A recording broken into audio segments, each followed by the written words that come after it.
Hello les amis, bienvenue. Nous voici ensemble encore une fois. Ça me fait vraiment plaisir de te retrouver pour cette dernière semaine du premier trimestre 2024.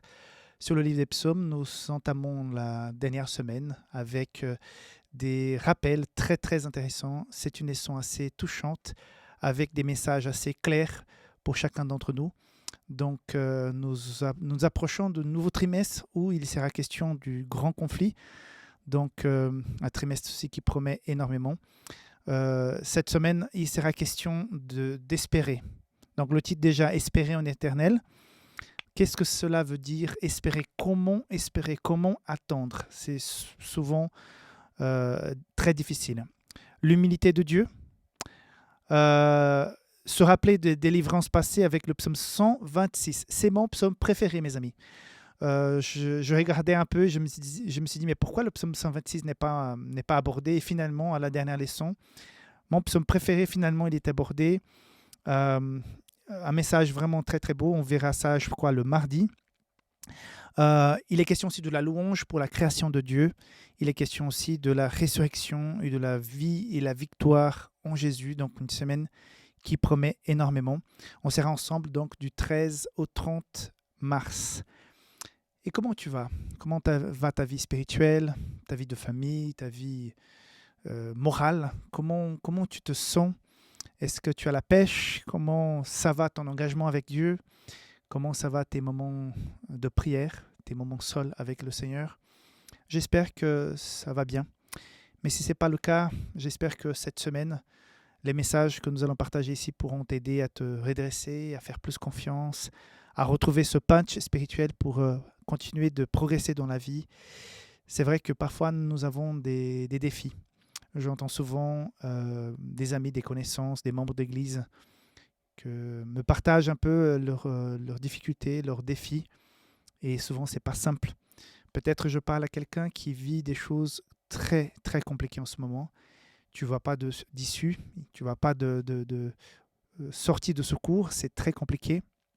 Mais voilà, cette semaine, nous sommes invités à espérer en Dieu, à lui faire confiance malgré tout. Et j'espère que tu pourras cette semaine avoir des moments de qualité avec Dieu et que tu pourras aller de l'avant malgré les difficultés. En tout cas, nous serons ensemble et j'espère effectivement que tu pourras vivre un renouveau spirituel pendant cette semaine. Je voudrais te rappeler encore une fois que nous avons une équipe d'intercesseurs qui pourrait prier pour toi si tu le souhaites. Il y a un lien en bas de cette vidéo où tu peux poser ta demande de prière. Justement, là, tout récemment, j'ai reçu effectivement les dernières requêtes dans plusieurs langues parce que nous avons des équipes dans chaque langue qui intercèdent pour les requêtes, donc les demandes de prière. Et c'est beau de voir cette confiance. Et je vois de temps en temps les uns et les autres qui font partie de cette équipe qui se manifestent pour dire voilà, on prie pour telle personne. Parfois, il y a même des personnes qui demandent quelque chose et qui, de façon assez touchante, reviennent pour donner des nouvelles. C'est assez touchant d'avoir un retour. Donc, sachez que vous pouvez aussi revenir sur ce même lien pour dire, voilà, j'ai demandé prière pour un tel. Sachez que c'est quand même assez sympa de voir un peu comment l'histoire progresse. Donc, n'hésite pas si jamais. Joins aussi notre communauté sur WhatsApp. Nous sommes presque 900. Et je voudrais t'inviter à faire partie de cette communauté qui reçoit rapidement, directement sur leur portable, tous les liens, tous les codes promotionnels et les autres annonces de notre chaîne et de Saphélis en général. Okay? Et si jamais, je t'invite à visiter Saphélis, publicationadventiste.com si tu es en Europe et saphélis.com si tu es ailleurs dans le monde. Voilà, donc attaquons cette leçon de sabbat après-midi parce que cette semaine, comme je vous ai dit, elle promet. Il y a de très, très beaux messages. Je voudrais relire donc le verset à mémoriser, psaume 27, 14. « Espère en éternel, fortifie-toi et que ton cœur s'affermisse. Espère en l'éternel. » Waouh! Espère en éternel. C'est un appel à faire confiance. Il y a deux mots-clés dans la leçon de ce sabbat après-midi qui sont intéressantes et très importantes. D'un côté, on a déjà compris, espérer. Il y a même ce chant que j'apprécie beaucoup, persévère. On pourrait dire espère, persévère. Okay? Et de l'autre côté, il y a le mot action. Parce que justement, la leçon de sabbat après-midi nous invite à bien réfléchir sur l'équilibre des deux choses. Mes amis, j'ai déjà rencontré toutes sortes de personnes dans mon ministère, des personnes qui étaient dans des situations assez compliquées, difficiles, parfois pas très compliquées, mais dans un croisement de chemin et la personne ne savait pas où aller. J'ai déjà retrouvé toutes sortes de personnes, mais il y a les personnes souvent qui sont très dans le faire, qui sont dans l'action. Moi, je suis de cette tendance. Allez, il y a un problème, il faut trouver une solution, il faut contacter, il faut faire, il faut rencontrer, il faut faire des démarches. D'ailleurs, ma femme ne comprend pas, mais j'aime bien les démarches administratives. S'il faut préparer un dossier avec plein de papiers, j'aime ça. C'est trop bizarre, mais j'aime ça. Parce que je dis, mais il faut que je franchisse les étapes, que j'organise les papiers, que je fasse ceci, cela pour aboutir à quelque chose. Et parfois, je suis de ceux qui veulent partir trop vite. Voilà. Il y a ceux qui parfois sont extrêmement, c'est pas qu'ils sont dans l'attente, ils sont extrêmement passifs. Il y a le monde qui s'écroule, ils sont tranquilles. Ils disent, j'espère en Dieu. J'ai déjà rencontré par exemple une famille où j'ai senti une grande foi en Dieu. Ils disaient espérer en Dieu. Et au départ, je disais, mais c'est beau d'espérer en Dieu. Mais avec le temps, c'est vrai, ma mère me disait que pour connaître quelqu'un, il faut manger 1 kilo de sel ensemble. Donc, ça prend du temps, parce qu'on ne mange pas le sel pur. Donc, quand on comprend un peu le fonctionnement, et j'ai compris que ces personnes qui parfois j'admirais par leur patience et tout, elles étaient extrêmement dans l'attentisme, on va dire, de trop attendre passivement. C'est vrai que nous devons avoir cette patience, espérer en Dieu, lui faire confiance. Et le verset nous dit, espère en éternel. Par contre, ce espérer en éternel peut devenir une excuse. Donc, je ne veux pas surtout froisser qui que ce soit. Je parle d'un cas que j'ai vécu parmi tant d'autres où j'ai senti que cette foi, elle était à quelque part une cachette. Cette attente, pardon, pas cette foi, mais cette attente était une cachette. Voilà, non, je suis en paix, je suis tranquille et j'espère. Mais je voyais que la personne ne bougeait pas. Donc, c'est comme un peu la foi et les œuvres. Comment peux-tu me montrer que tu as la foi s'il n'y a pas les œuvres? Paul a longuement parlé sur ce sujet. Oui, les œuvres sans la foi sont vaines, mais la foi sans œuvre, elle est vide de sens. Donc, l'attentisme, l'attente, la passivité sans, à quelque part, des actions concrètes. Vous savez, quand Moïse était devant la mer Rouge, qu'est-ce qu'il a dû faire pour que la mer commence à s'ouvrir? Est-ce qu'il était là dans la prière?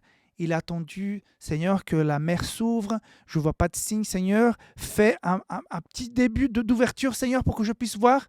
Non, il a dû mouiller les pieds. Il a dû commencer à marcher dans l'eau. Et c'est une fois qu'il était dans l'eau, et je ne sais pas à quel niveau. Imagine-toi un Moïse qui était déjà avec l'eau qui arrivait au cou là. Et tout à coup, c'est à ce moment-là que l'eau commence à s'ouvrir. Je ne sais pas, j'imagine. Voilà. Juste, je ne sais pas à quel moment l'eau a commencé à s'ouvrir, mais imagine-toi qu'il a dû marcher et se mouiller, et c'était moi qui étais derrière. Tout ce peuple qui était là, qui ne savait pas s'il devait faire confiance, s'il devait retourner, demander pardon aux Égyptiens, et Moïse qui avance. Et c'est parce qu'il a avancé que la mer s'est ouverte. Donc, nous devons rechercher un parfait équilibre. Et la leçon nous dit quelque chose qui est très fort. Espérer en éternel n'est pas une attente oisive et désespérée. Au contraire, c'est un acte plein de confiance et de foi. Une confiance et une foi qui se révèlent dans l'action. Donc, j'ai beaucoup apprécié. C'est un acte plein de confiance, un acte, une action. Oui, espérons en éternel. Prions, mettons les choses entre ses mains. Mets le Saint-Esprit. Il va te parler. Tu sentiras ce moment où il faut agir. Donc, on va développer davantage ce sujet demain. Mais voilà une belle introduction pour ce sabbat après-midi. J'espère que tu sois très ouvert à faire cette analyse. Est-ce que je suis quelqu'un de équilibré entre mon espoir, l'attente que je peux mettre en Jésus et les moments où je sens que je dois agir.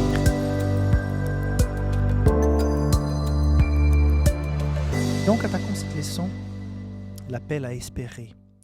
D'ailleurs, lisons le psaume 37, verset 7, qui dit ceci: « Garde silence devant l'Éternel et espère en lui. Ne te irrite pas contre celui qui réussit dans ses voies, contre l'homme qui vient à bout de ses mauvais desseins. » Verset 9, « Car les méchants seront retranchés, et ceux qui espèrent en l'Éternel posséderont le pays. » Donc, un appel, à qui surtout au verset 7, de garder le silence, c'est-à-dire espérer en Dieu, et ne t'irrite pas. Ça veut dire quoi tout ça? Comment peut-on espérer Dieu dans la qualité? Quelle est la vraie attente, l'attente que Dieu attend de notre part? Hier, je vous ai parlé de la passivité. Dieu n'attend pas que nous soyons passifs, un peu comme ça, peu importe ce qui se passe, Dieu me bénit, Dieu est là. Non, ce n'est pas du tout ça. Mais comment Dieu souhaite que nous l'attendions? J'ai retrouvé cette phrase dans le questionnaire que je trouve vraiment très intéressante. Félicitations à l'auteur de la leçon. Espérer en l'Éternel, c'est plus que s'accrocher. C'est un désir profond de Dieu qui est comparé à une soif intense dans une terre aride. Mes amis, je me suis déjà perdu au bord d'une plage où on a avancé de plage en plage et finalement la marée haute est venue, on a dû rentrer à l'intérieur des terres et là on s'était perdu. J'ai eu soif comme pas possible, comme jamais dans ma vie, et quand je retrouvais l'eau, c'était la meilleure boisson de toute ma vie, c'était de m'abreuver de cette eau. C'était fantastique parce que j'avais une soif profonde. C'est cette soif, ce désir profond de Dieu qui signifie espérer en qualité. C'est-à-dire que pendant que nous sommes dans l'attente que Dieu se manifeste, parce que nous sommes là, nous vivons un problème, nous avons un défi, nous avons besoin d'une bénédiction, et nous attendons le signe de Dieu pour pouvoir faire aussi notre part. Comme j'ai dit hier, Dieu attend aussi que nous puissions marcher dans la foi, faire des pas de foi comme c'était le cas de Moïse. Mais pendant qu'on attend ce signe pour avancer, cette attente doit être de qualité. C'est un désir profond de Dieu. C'est-à-dire que quand je suis dans l'attente du Seigneur, je ne suis pas indifférent en disant bah, « Dieu, fais ta volonté ». Non, je suis dans la communion. Seigneur, je passe par ce problème. C'est comme la veuve qui va déranger le juge. Le juge, il est méchant. Attention, hein, ce n'est pas un parallèle avec Dieu. Souvent, les gens mélangent un peu cette parabole. Le juge, il est mauvais. Ce n'est pas Dieu, c'est un juge quelconque. Ce juge est mauvais, mais la dame insiste tellement que finalement, il dit « Ok, je vais lui donner raison ». Donc, quand nous recherchons de façon quotidienne la présence de Dieu, en lui présentant notre requête, en présentant le problème pour lequel nous attendons sa manifestation, ça c'est une attente de qualité parce que nous entretenons une communion, une relation avec lui et nous sommes apaisés et l'attente elle est différente parce que nous sommes en paix avec Dieu. Alors si j'attends dans le désespoir, dans l'indifférence spirituelle, j'ai quelque part cette connaissance, cette croyance, je sais que Dieu existe et j'ai même fait 2-3 prières pour lui demander de l'aide, mais dans la réalité au fond de mon cœur, non, je ne m'accroche pas. C'est comme à quelque part, si finalement je n'atteins pas cette bénédiction, à quelque part je dis mais pourquoi Dieu ne m'a pas répondu? Pourquoi Dieu ne se manifeste pas? Mais Dieu, où est ta puissance? Et tu commences à douter. Et d'autres qui n'ont pas la même foi, qui ne sont pas des chrétiens affermis, commencent aussi à mettre des doutes dans ta tête. Et là, petit à petit, dis mais si Dieu existe vraiment, pourquoi il ne m'a pas répondu? Parce que quand nous sommes dans cette attente de qualité, qu'est-ce qui se passe? Peu importe la réponse de la part de Dieu, nous serons dans la confiance, dans la paix, dans l'accompagnement du Saint-Esprit, et tout est différent. Qu'on aboutisse ou pas à ce que nous attendions, qu'on soit émerveillé par la réponse de Dieu ou qu'on voit que voilà, Dieu a dit, écoute, rien de spécial va se passer, continue normalement sur ce chemin, on sera en paix et tranquille. Donc, pas d'anxiété. Et justement, j'ai même cherché le mot anxiété. C'est un trouble psychique causé par la crainte d'un danger. Quand nous sommes en paix avec le Seigneur, nous ne craignons pas le danger. Dieu est avec moi. Quel danger puis-je affronter si Dieu est avec moi? Oui, il y aura de danger, mais je suis confiant. Je vois beaucoup de personnes aujourd'hui qui sont dans l'anxiété, mais surtout à cause de cet appareil. Cet appareil, mes amis, c'est une bénédiction pour la prédication de l'Évangile. C'est une bénédiction pour la famille, pour contacter, pour organiser des choses, pour voyager, pour payer ses factures, pour tellement de choses, pour découvrir la nature, pour prendre des photos, pour garder des souvenirs, pour parler avec des amis qui sont éloignés. C'est merveilleux. Mais c'est aussi une arme fatale pour ébranler notre foi. Et une des choses que cet appareil nous apporte souvent, parce qu'il y a des gens qui deviennent accros, c'est l'anxiété. On devient de plus en plus assoiffé d'action, assoiffé des résultats, assoiffé des réponses, assoiffé d'une réaction. Les gens m'envoient parfois un message et 2 minutes après, mais et alors? Comme si je passais toute la journée avec le téléphone devant mon visage, en attendant que cette personne m'envoie un message pour pouvoir lui répondre. Et tout le monde est stressé. Et parfois, tu es comme ça et moi, je suis comme ça. Donc, il faut qu'on fasse très attention. Donc, c'est une démarche totalement différente que la leçon nous propose. C'est cette attente de qualité, pas cette anxiété que la vie moderne nous apporte. Et si tu vis de l'anxiété, si tu vis avec des gens qui en souffrent, l'anxiété devient quelque chose de très présent actuellement. Donc, il faut prendre ça au sérieux parce que les raisons qui amènent à l'anxiété, parfois, ce sont des raisons qui ne sont pas valables. Mais l'anxiété, ce qu'on ressent, est tout à fait valable. Donc, il faut prendre ça en charge. Il faut chercher des gens qui puissent effectivement aider la personne. Il faut aussi améliorer tant que possible notre relation avec Dieu pour qu'on puisse avoir cette paix, cette confiance.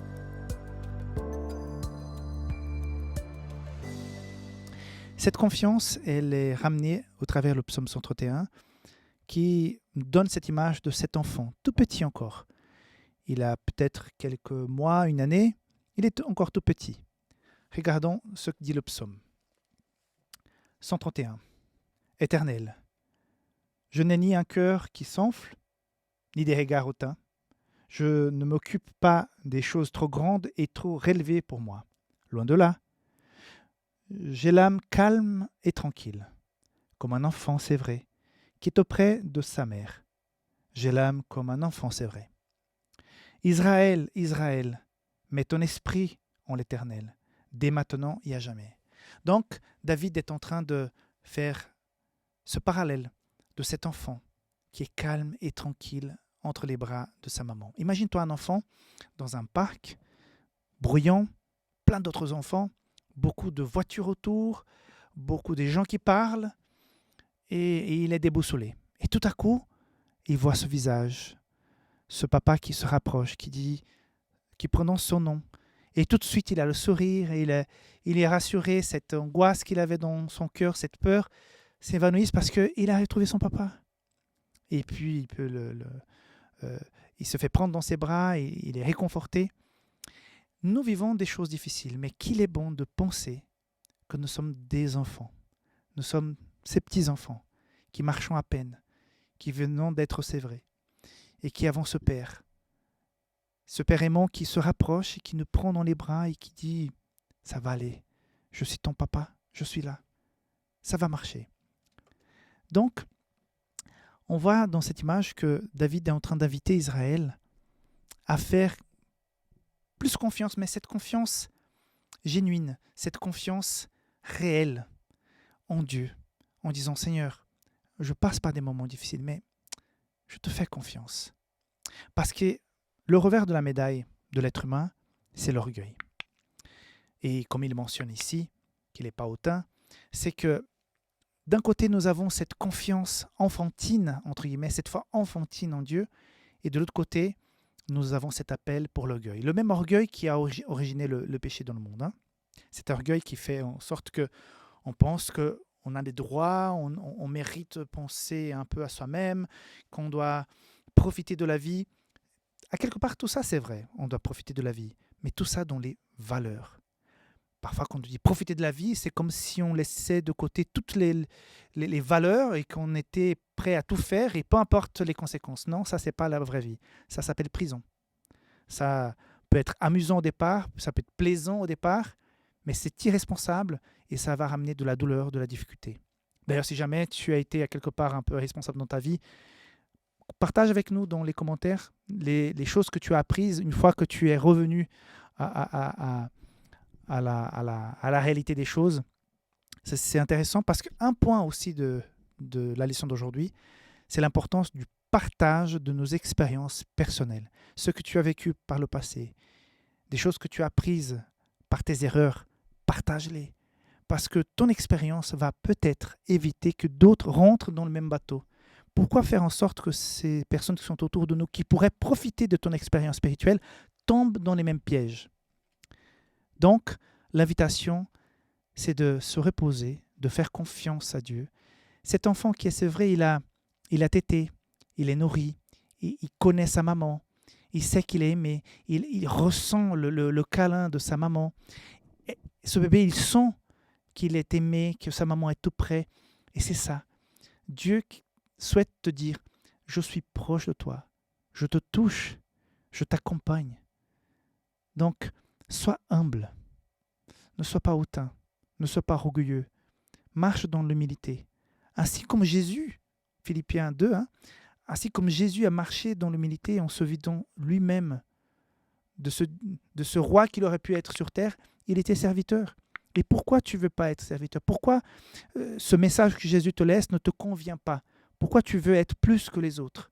Ça ne va pas. Si tu as cette graine d'orgueil dans ton cœur, il faut que tu la redonnes complètement à Dieu. Seigneur, voilà, j'ai cette graine d'orgueil, la même qui a originé le péché dans le monde. Elle est là dans mon cœur. Travaille là-dessus, Seigneur. Fais en sorte que je sois humble, que je sois dans la paix, que je sois comme un enfant qui fait totalement confiance en Dieu, qui se repose parce que je sais que j'ai ma nourriture, j'ai la protection, j'ai l'amour qui est tout près de moi. Je peux te sentir, Seigneur.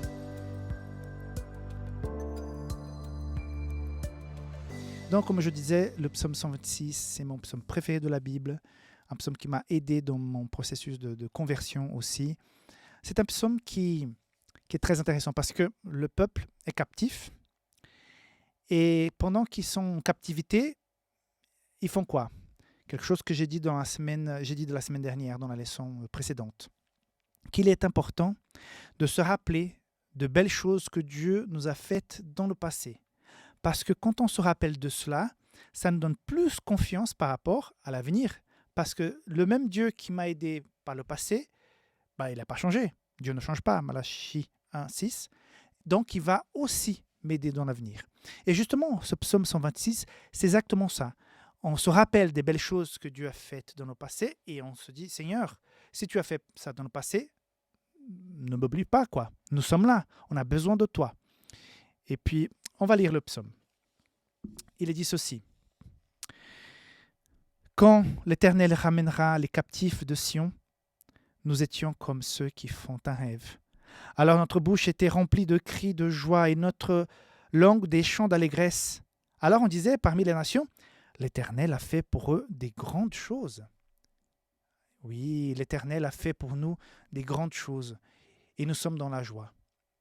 Éternel, ramène nos captifs comme des ruisseaux dans le midi. Ceux qui sèment avec larmes moissonneront avec chants d'allégresse. Ceux qui marchent en pleurant, quand ils portent la semence, revient avec allégresse. Quand ils portent ses gerbes. Mes amis, quel beau psaume.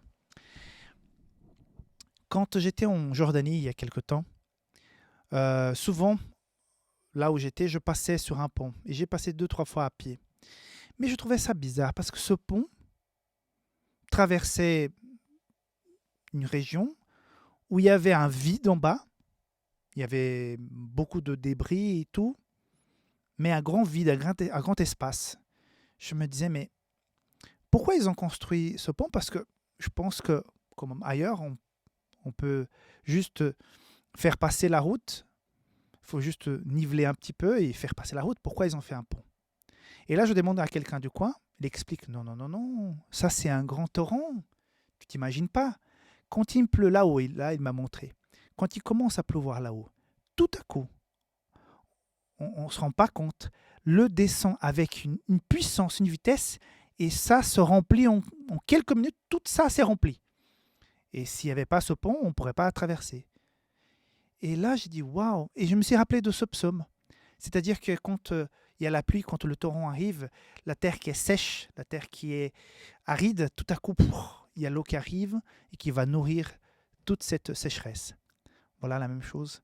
Parfois, aujourd'hui, tu te retrouves en sécheresse spirituelle. Et l'invitation, c'est que tu te rappelles du passé, de toutes les belles choses que Dieu a faites pour toi. Et autre chose, quand tu es en train de avancer par la foi, parce que tu as senti que c'était de la volonté de Dieu, tu fais peut-être des études, ils sont compliqués. Tu as peut-être un business et c'est compliqué, c'est le démarrage. Peut-être tu es en train de restaurer un mariage, récomposer une famille. Tu es en train de sortir d'une longue maladie et c'est compliqué, c'est difficile. Ces moments où on commence à rebâtir, à reconstruire quelque chose, c'est compliqué. Et là, tu demandes l'aide de Dieu. Tu demandes à Dieu de t'accompagner, de te fortifier. Et là, pendant que tu es en train d'essaimer, tu ne le fais pas par tes propres forces, par tes propres moyens. Tu es en train de faire avec l'aide de Dieu. Et c'est ça que je te souhaite. Si tu es en train de te battre tout seul, ça va être vraiment compliqué. Mais si tu te bats avec Dieu, si tu essaimes avec lui, regarde ce qui dit les 2 derniers versets. J'ai beaucoup pris ces versets dans ma vie, ça m'a beaucoup aidé à plusieurs moments. Ceux qui sèment avec larmes moissonneront avec chant d'allégresse. Celui qui marche en pleurant, quand il porte la semence, revient avec allégresse quand il porte ses gerbes.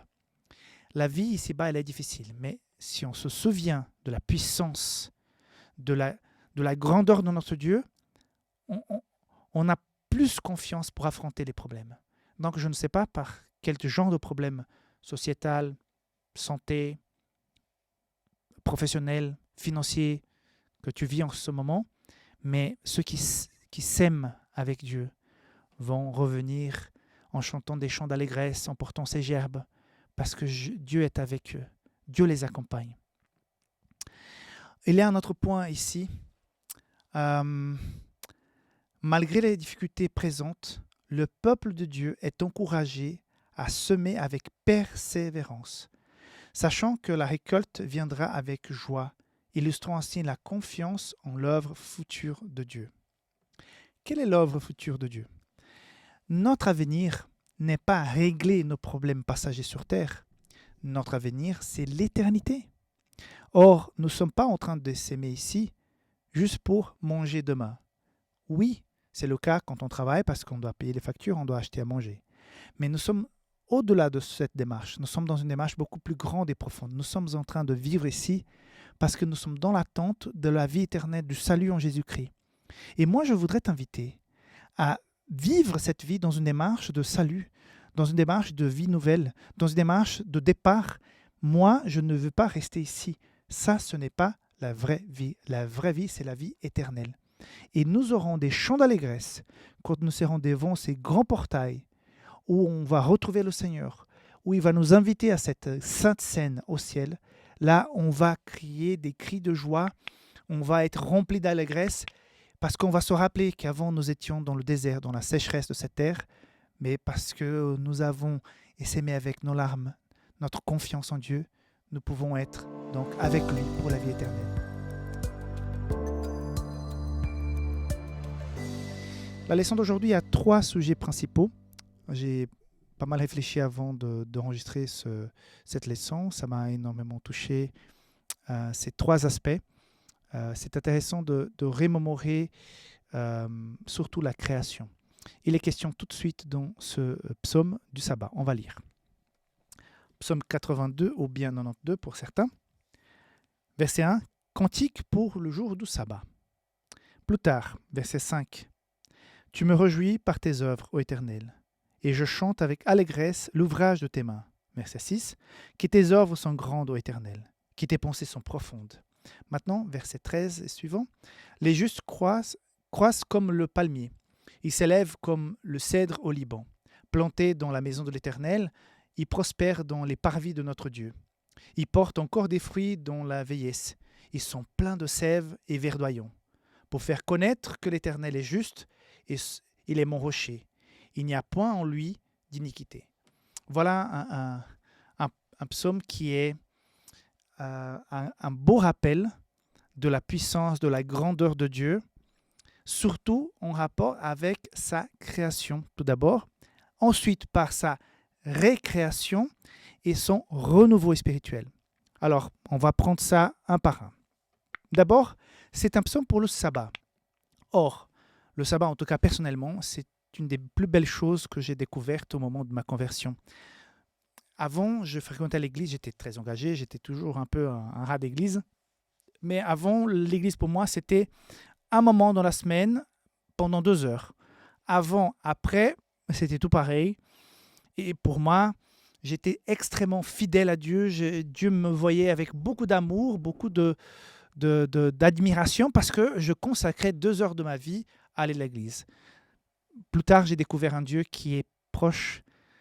Vous savez, je ne sais pas si tu sens ça, mais j'ai l'impression, je ressens que Dieu marche avec nous. Donc, quand je suis dans la voiture, quand je suis en train de faire quelque chose, souvent je dis, mais Seigneur, aide-moi. Seigneur, guide-moi ici. Seigneur, comment ça va se passer? Aide-moi à ne pas commettre une erreur ici. Donc, avant, j'avais ce Dieu qui était grand, puissant, loin, et qu'il fallait le câliner pour qu'il m'aime bien. Et là, quand j'ai vécu ma conversion, j'ai découvert un Dieu qui était ami, plus proche. Donc, c'est comme si Dieu était un peu plus rapproché de moi. Et une autre chose que j'ai beaucoup appréciée dans ma conversion, c'était la découverte du sabbat. D'avoir un jour et que ce jour était relié à la création. Et ça te donne une identité beaucoup plus forte parce que le sabbat est relié pas seulement aux 10 commandements, mais déjà à la création. Donc, si j'observe le sabbat, automatiquement, je suis en train de dire que je crois à un Dieu créateur de toutes choses. Donc, mon Dieu n'est pas un Dieu inventé, un Dieu qui est venu de je ne sais pas où, on ne connaît pas ses origines, c'est un mystère, non. Mon Dieu, son histoire, je la connais. Je connais même l'histoire de l'entrée du péché, je connais les projets qu'il avait pour nous, je connais les jours de la création. Donc, c'est comme si c'était plus clair qui je suis, d'où je viens, où je suis et surtout où je vais. Donc, la création, c'est quelque chose de très important. Parfois, on ne fait pas attention, mais d'avoir le Dieu créateur comme notre Dieu, c'est quelque chose qui donne un sens plus complet à la foi. Mais ce Dieu créateur ne s'est pas arrêté là. Le sabbat fait cette connexion avec cette œuvre de création. Mais après, à cause du péché, il va devoir recréer. La recréation se fait par Jésus. C'est lui qui donne l'opportunité à chacun d'entre nous de vivre une récréation. Donc, c'est-à-dire que Dieu, il nous a tant aimés qu'il nous a créés. Il a fait un peu comme les anges. Ok, nous sommes les créatures. Nous ne sommes pas comme les anges, mais nous sommes des créatures merveilleuses. Nous a tant aimés que même quand nous avons été contaminés par le péché, Dieu qui est tellement grand, puissant, il est devenu comme nous. Vous savez, quand tu as quelqu'un de très important, haut placé, ou avec beaucoup d'argent, et tout à coup, tu fais une image de cette personne comme étant inaccessible. Et finalement, tu découvres que la personne, et ça, nous aimons bien, que la personne reste quand même simple. Même dans le cadre humain, on apprécie ce genre de choses. Alors, Dieu, il a fait beaucoup plus que ça. Dieu est le créateur de toutes choses, le roi de l'univers, pas seulement notre créateur, mais le créateur de toutes les autres créatures qui n'ont pas péché. Et ce Dieu-là, il est venu chez moi. Il a frappé à ma porte et il m'a dit s'il pouvait rentrer pour souper. Il est chez moi. Il est dans mon cœur, il est dans ma maison parce qu'il est venu s'impliquer, mouiller la chemise. Il est venu mourir pour moi, pour me donner la vie éternelle. Ça, c'est la récréation. Donc, nous avons été créés, contaminés, tout était perdu. Jésus vient pour donner cette récréation. Et le troisième élément de cette journée d'aujourd'hui de l'école de sabbat, c'est le renouveau. À la fin, ici, il part de cette... les justes croissent comme le palmier, ils s'élèvent comme un cèdre de Liban, donc un arbre assez puissant, planté dans la maison de l'Éternel, c'est-à-dire proche de Dieu. C'est Dieu qui donne la sève. Ils prospèrent dans les parvis de notre Dieu. Ils portent encore des fruits dans la vieillesse. Ils sont pleins de sève et verdoyants, même quand ils sont vieux. Donc, ça démontre une énergie, une force, parce que le cèdre, il est planté dans les parvis du temple. C'est-à-dire, la personne est proche de ce Dieu qui est venu nous recréer. Ça veut dire quoi? Ça veut dire que nous avons été créés, nous avons été recréés, rachetés, mais même si nous avons accepté Jésus, même si nous croyons, même si nous sommes engagés, parfois, mes amis, nous passons par des déserts, des sécheresses, parfois les feuilles tombent, ça devient un peu fade, euh, et voilà, on est découragé. Mais souvent dans la Bible, il est question d'huile, il est question de sève, il est question de renouveau. Ce même Dieu qui nous a créés, nous a donné l'occasion de nous recréer. Il nous invite aussi à avoir des moments de renouveau. Même les disciples qui étaient autour de Jésus, qui marchaient avec lui tous les jours, qui étaient là, qui ont écouté Jésus et tout ça, ils ont eu besoin d'un renouveau avec le baptême du Saint-Esprit. Ils étaient avec Jésus, ils marchaient avec Jésus, ils mangeaient avec Jésus, ils se réveillaient avec Jésus, mais ils n'ont pas eu un renouveau tant que le Saint-Esprit ne soit pas venu puissamment sur ces personnes. Parfois, nous sommes dans une sécheresse spirituelle. Peut-être je parle à quelqu'un qui est découragé. Si peut-être tu regardes cette vidéo parce que tu n'as plus envie d'aller à l'église, c'est un sabbat, et au lieu d'aller à l'église, tu regardes la vidéo. Donc je te dis, c'est bien de regarder des vidéos et tout ça, mais non, c'est pas tout. Tu ne peux pas vivre ta foi éloigné de la communauté, éloigné de Dieu. Il faut un renouveau de temps en temps. Moi, même si je suis pasteur, j'ai eu des moments de renouveau spirituel dans ma vie. Et ça m'a rebusté pour mon ministère, pour ma famille, pour mes prédications, pour mes études bibliques, pour mes visitations, pour mes projets. Nous avons besoin de ces moments Vous voyez, toutes ces cérémonies, toutes ces fêtes qu'il y avait en Israël, les gens devaient venir marcher des kilomètres pour se réunir. On a besoin de ces buffets d'oxygène, de ces moments de célébration. On a besoin de ces motivations, de ce renouveau. Et qu'il est bien de peut-être rencontrer des gens qui vivent ça, qui sont enthousiastes, qui sont encourageants et qui nous donnent envie, quoi. On est inspiré par ces personnes. Donc, aujourd'hui, le message est pour ceux qui sont peut-être sont un peu oublieurs. Ils ont oublié qu'ils ont été créés par Dieu, un Dieu magnifique, puissant, plein d'amour. Ils ont été rachetés, recréés par Dieu au travers de Jésus. Ils sont donc prévus pour le salut, si chacun accepte. Et puis, ce même Dieu, il a prévu de nous accompagner pendant ce temps que nous sommes là. Si parfois il y a une baisse de régime, il y a un découragement, c'est aussi le Dieu qui veut nous replanter dans le parvis, dans le temple, pour qu'on soit de cèdre, bien fort, bien puissant, et même dans la vieillesse, avoir plein de sève et beaucoup de feuilles. Veux-tu vivre un renouveau? Mets en bas dans les commentaires, oui, je veux vivre un renouveau dans ma vie spirituelle. Je suis sûr que si tu cherches Dieu de façon sincère, il répond aux prières, il fait la différence dans la vie de ses enfants. Donc, nous suivons la leçon de cette semaine, nous arrivons bientôt à son terme et aussi au terme de la leçon de ce trimestre. Et là, il est question, et la joie vient le matin, donc combien de fois nous n'avons pas souffert pendant la journée des choses qui nous sont arrivées, des mauvaises nouvelles, des choses, des accidents, ou un mal-être par rapport à une conversation, une discussion. Et on va se coucher. On va se coucher et puis on boit de noir, on a on fait on revoit les scènes de la journée, on est en train de souffrir et tout à coup on est tellement fatigué et on s'endort. Quand on peut, hein. On s'endort. Et quand on se réveille le matin, on s'est reposé, la tête elle s'est reposée et tout à coup, tout ce qui était tellement noir, tellement compliqué, difficile pendant la nuit, avec l'air matinal, on se lève et puis on a plus d'espoir, on réfléchit autrement, on s'est posé et puis on commence à penser à des solutions, à comment réagir, et on se rend compte peut-être qu'on s'était laissé emporter par la situation. C'est-à-dire souvent, la nuit représente un moment d'angoisse, de souffrance, de ténèbres, d'obscurité. Et tout à coup, quand on voit les lueurs de la matinée qui se lèvent, c'est comme si, voilà, une nouvelle étape, la page qui tourne, on voit les choses autrement. Et souvent, c'est le cas, non? Le matin nous apporte toujours de l'espoir. En tout cas, j'apprécie beaucoup sortir le matin, respirer cette fraîcheur matinale, ça me booste pour la journée. Et apparemment, c'est comme si les problèmes étaient plus à la portée. Et quand on vit un moment le matin avec Dieu, c'est comme si on lui donnait plus d'autorisation à gérer ses souffrances, ses problèmes qui parfois nous accablent.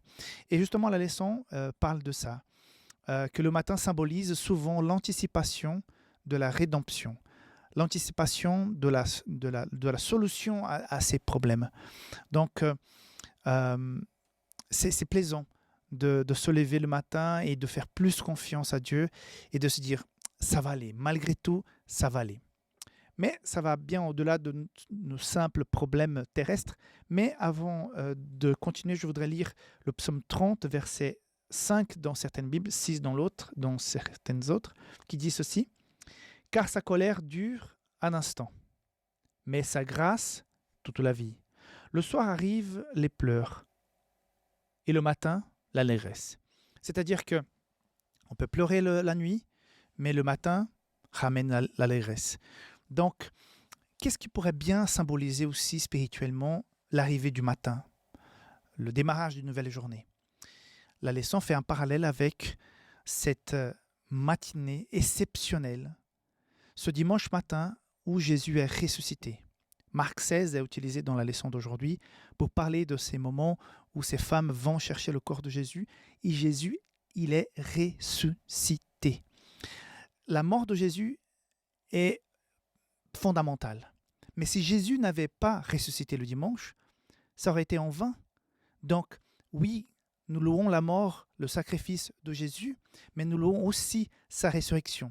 Elle est la garantie. Si Jésus est mort et ressuscité, tous ceux qui sont morts en Jésus seront aussi ressuscités. Même si je viens à m'endormir, même si tu viens à t'endormir avant le retour de Jésus, c'est la résurrection qui nous donne cette espérance qu'un jour, un matin venu, nous serons appelés par nos noms et nous allons nous relever de la mort pour la rencontre avec Jésus-Christ.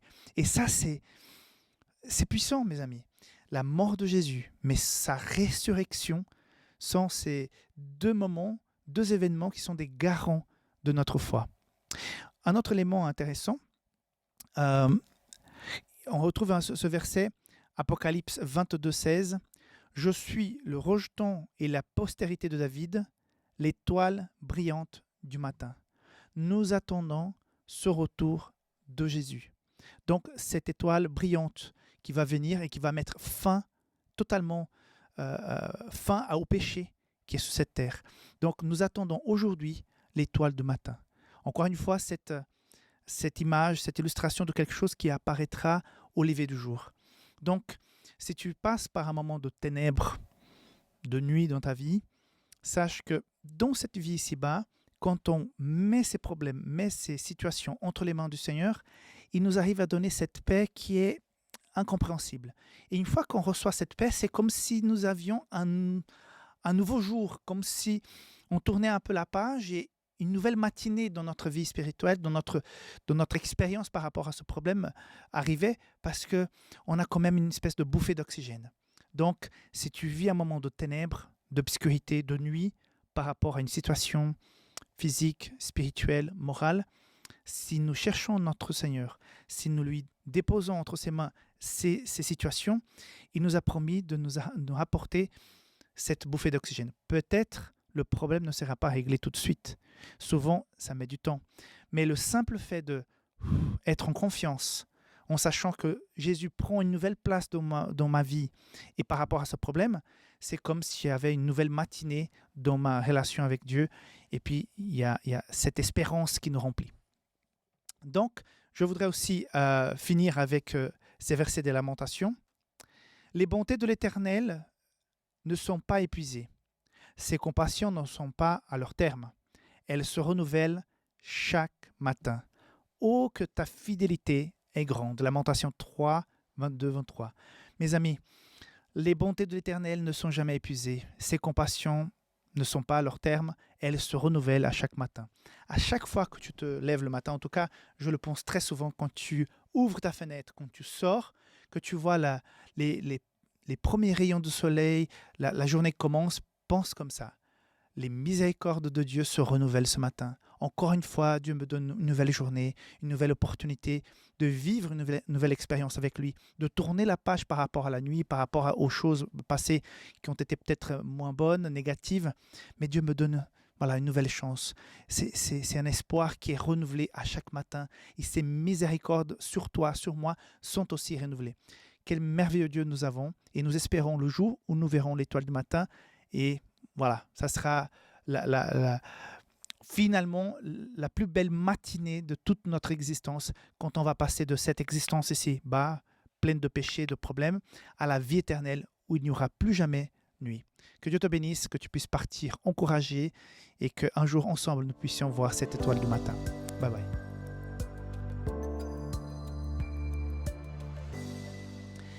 Aujourd'hui, j'ai 2-3 points qui sont à quelque part un résumé de la semaine et qui sont importants pour bien conclure cette leçon. La première chose, c'est comment peut-on supporter l'attente? Je connais quelqu'un qui est proche de moi, je ne vais pas révéler son nom, qui ne supporte pas attendre. Cette personne, quand il s'agit d'attendre, non. Cette personne est prête à payer plus cher pour ne pas attendre. Cette personne me dit, mais je n'aime pas attendre, je ne veux pas attendre. Parce que l'attente, c'est un moment où tu fais pas grand-chose et en même temps, tu es là, ça fatigue, parfois c'est rempli d'angoisse, tout dépend qu'est-ce que nous avons en face comme rendez-vous, comme rencontre. Donc l'attente peut parfois nous amener à une angoisse, quoi, à une inquiétude, un sentiment de voilà, on n'est pas confortable. Alors comment attendre confortablement? Ça, c'est la question du jour. La réponse, la leçon d'aujourd'hui nous propose avec ce récit d'Ellen White que nous devrions suivre l'exemple des disciples une fois que Jésus était ressuscité. Pourquoi? Les disciples ont vécu une grande déception, n'est-ce pas? Quelle était cette déception? À quelque part, la déception de voir que Jésus ne correspondait pas, selon eux, le schéma qu'ils avaient prévu, que Jésus soit un roi, qu'il puisse abattre les ennemis, que le peuple d'Israël puisse régner, se libérer des Romains et tout ça. Et finalement, Jésus est mort sur la croix. Là, ils découvrent que Jésus a ressuscité, son royaume, c'est un autre royaume, d'une autre nature, pas un royaume terrestre. Et là, même avec l'apparition de Jésus, ils sont là, mais qu'est-ce qui va se passer? Et c'est vraiment un moment assez intéressant et beau, et on l'utilise souvent comme exemple d'église, ce moment où ils sont de façon quotidienne ensemble, qui se partagent le pain, qui sont dans la prière. Donc, il y a communion avec Dieu et communion les uns avec les autres, dans cette attente de la manifestation de la promesse de Dieu. Quelle était la promesse de Dieu? Quelle était la promesse de Jésus? C'était la présence puissante du Saint-Esprit sur eux. C'est vrai que c'est seulement plus tard, plusieurs jours plus tard, que finalement le Saint-Esprit va venir. Donc, il y a eu attente avant le déversement du Saint-Esprit sur les disciples et sur ces 120 personnes qui étaient ensemble dans la chambre haute. L'attente a été possible grâce à la communion. C'est-à-dire quand nous sommes dans l'attente de quelque chose qui est important, qui parfois nous inquiète, une réponse, un résultat d'un examen et tout ça, on est là, on est angoissé. La leçon d'aujourd'hui nous dit, mais attends, repose-toi, fais confiance, tout simplement, fais confiance. J'ai déjà été opéré 2 fois. Et parfois, parce que je suis vraiment cool, quand je vais opérer, ça me fait pratiquement rien. Et on m'a déjà dit, mais tu stresses pas? Je dis, mais je ne peux rien faire. Je ne vais pas sentir mal normalement parce que je serai sous anesthésie. Je fais confiance aux médecins, c'est leur métier, ils sont entraînés. Que puis-je faire? M'angoisser, ça ne me sert à rien. Donc, je me suis dit, je leur fais confiance, point. Donc, déjà 2 fois où je dû me faire opérer. Je me souviens une fois où je me rapproche de la salle d'opération. Mais le monsieur qui m'accompagne m'a dit, mais mets-toi sur cette chaise roulante, sur le lit. Et je dis, non, non, mais je peux marcher. Je dis, bah ok, on y va. Et quand j'arrive devant la salle d'opération, la dame me dit, mais où est le monsieur qui va se faire opérer? Et l'infirmier dit, mais c'est celui-là. Il dit, mais vous arrivez comme ça en marchant? J'ai dit, ouais, ça va. Et donc là, ils m'ont mis couché et tout ça, parce que j'étais décontracté, parce que je leur faisais confiance. Quand on fait confiance, pourquoi s'angoisser? Donc, quand l'attente se présente compliquée, l'invitation, c'est qu'on fasse confiance à Dieu, qu'on se repose en lui. Et cela, c'est possible grâce à notre relation, à notre... Voilà, on délivre, on donne à Dieu ce problème. Si j'appartiens à Dieu, mes problèmes aussi appartiennent à Dieu. Ce ne sont plus mes problèmes, ce sont les siens parce que ma vie est à lui. Donc mes problèmes aussi. Donc je redonne tout, même les soucis, les inquiétudes. Pourquoi dois-je avoir peur? Jésus est avec moi.